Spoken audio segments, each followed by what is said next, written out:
अखिल भारतीय संत समिति के राष्ट्रीय महामंत्री स्वामी जितेंद्रानंद ने कहा कि कोरोना संक्रमण की दूसरी लहर के कारण सभी मठ मंदिर तो बंद है। सभी बड़े मंदिर सरकारों के अधीन हैं। राज्य सरकारें कब्जा करके बैठी हुई है। ऐसे में छोटे मंदिरों में भक्तों के न आने से वहां के पुजारियों और सेवादारों के सामने आर्थिक समस्या का संकट पैदा हो गया है। स्वामी जितेंद्रानंद ने कहा कि अखिल भारतीय संत समिति प्रधानमंत्री से मांग करती है कि उन्होंने देश के 80 करोड़ परिवारों की चिंता तो की है, लेकिन पुजारियों और सेवादारों के घर के चूल्हे कैसे जलते होंगे, उसकी चिंता किसी ने नहीं की है।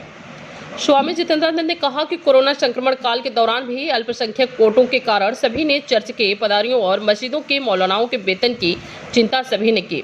ऐसे में हम सरकार से मांग करते हैं कि वह हमारे अधिग्रहित मंदिरों को स्वयं मुक्त करे, ताकि छोटे मंदिरों का हम खर्च स्वयं उठा सकें, अथवा आप स्वयं सभी छोटे बड़े मंदिरों के पुजारियों और सेवादारों के परिवारों की चिंता करें। कोरोना महामारी के दूसरे लहर के कारण सभी मठ मंदिर धर्मस्थल बंद हो गए।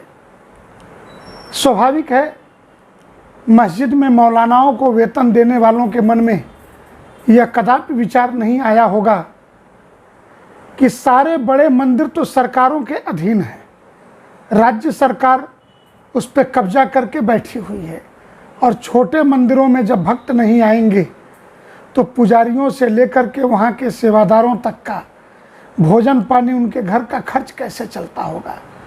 वो लाखपति करोड़पति नहीं है। भगवान की भक्ति के कारण, उनकी सेवा करने के कारण मंदिर में प्राप्त होने वाले दान के धन से जिनके परिवार पलते हैं, उन परिवारों की चिंता कौन करेगा। पूरे देश में यह परिस्थिति है।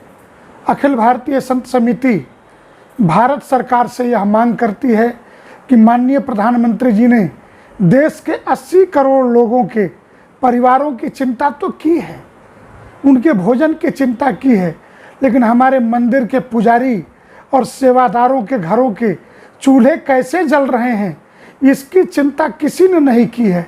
हाँ, अल्पसंख्यक वोटों की राजनीति के कारण इस देश में चर्च के पादरियों की चिंता और मौलानाओं के वेतन की चिंता सबने कर रखी है।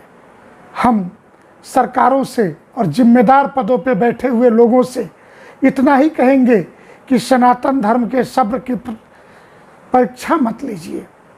अखिल भारतीय संत समिति आपसे यह मांग करती है, या तो हमारे धन वाले मंदिर आप स्वतंत्र कर दें जिससे हम अपने छोटे मंदिरों का खर्च चला सकें, अथवा आप हमारे छोटे बड़े सभी पुजारी और सेवादारों की रोटी कैसे चलेगी, इसकी चिंता करें।